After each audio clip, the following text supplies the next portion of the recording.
question is, why are you running? Do you believe you can really win this Democratic nomination?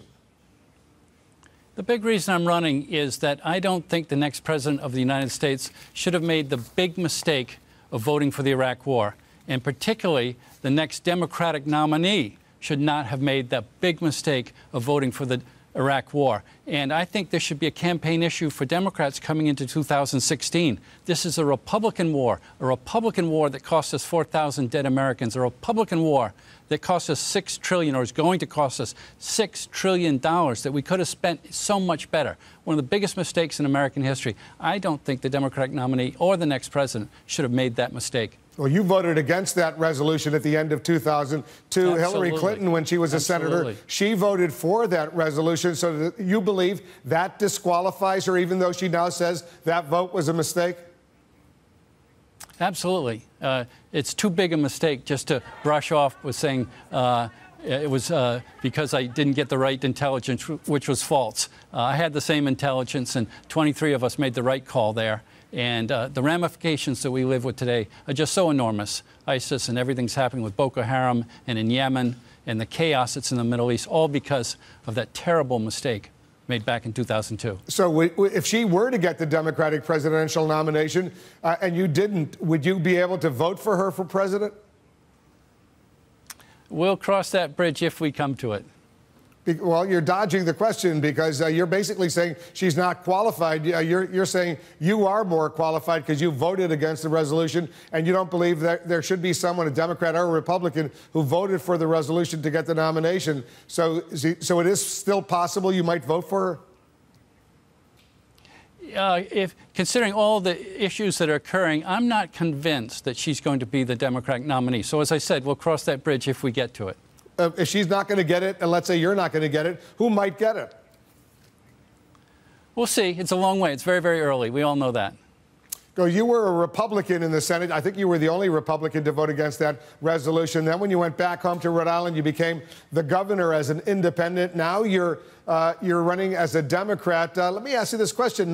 What would you do about ISIS right now if you were commander-in-chief? ISIS we're still learning exactly what's occurring with them. They've just taken over Palmyra, and they have not destroyed the antiquities, as best I know right now.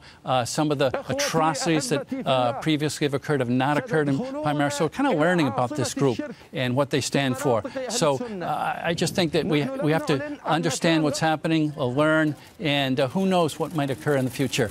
I will say that certainly what's happened in the Middle East is the huge mistake that was made back in 2002, and all these issues we have to deal with now. And your question, how do you deal with them now, wouldn't have happened if we hadn't made that mistake back in October of 2002.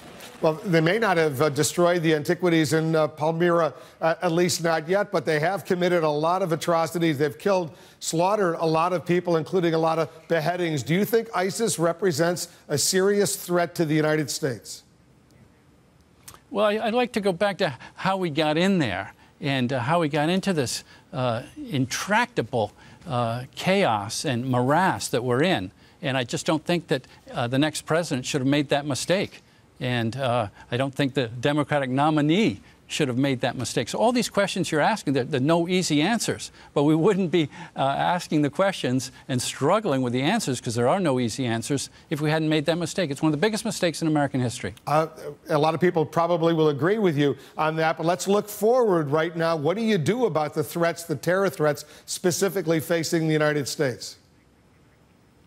Well, we have to work collectively. We have to work with all our nations around the world. And the 70th anniversary of the United Nations is June 26th, the 70th anniversary. And the preamble says to unite our strength to provide peace and security. And so let's reinvigorate the United Nations. And I know there's a lot of criticism, but let's reinvigorate it and have a better 70 years in front of us. Nations coming together, as they did after World War II, to prevent thermonuclear destruction. That's what we all want.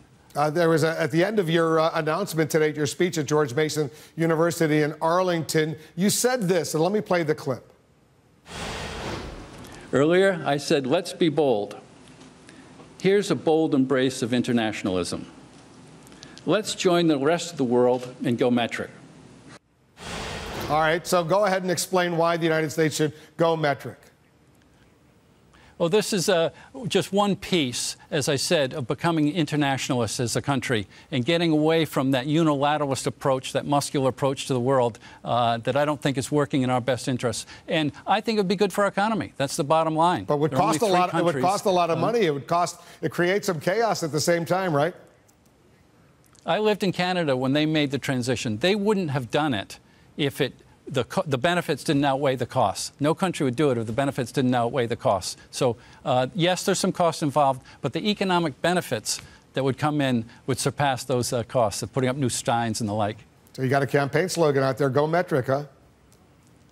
Well, it's one piece. My campaign slogan is let's wage peace, and then use those peace dividends to better build our country. I want to wage peace in this new American century. All right. Lincoln Chafee, the newest Democratic presidential candidate.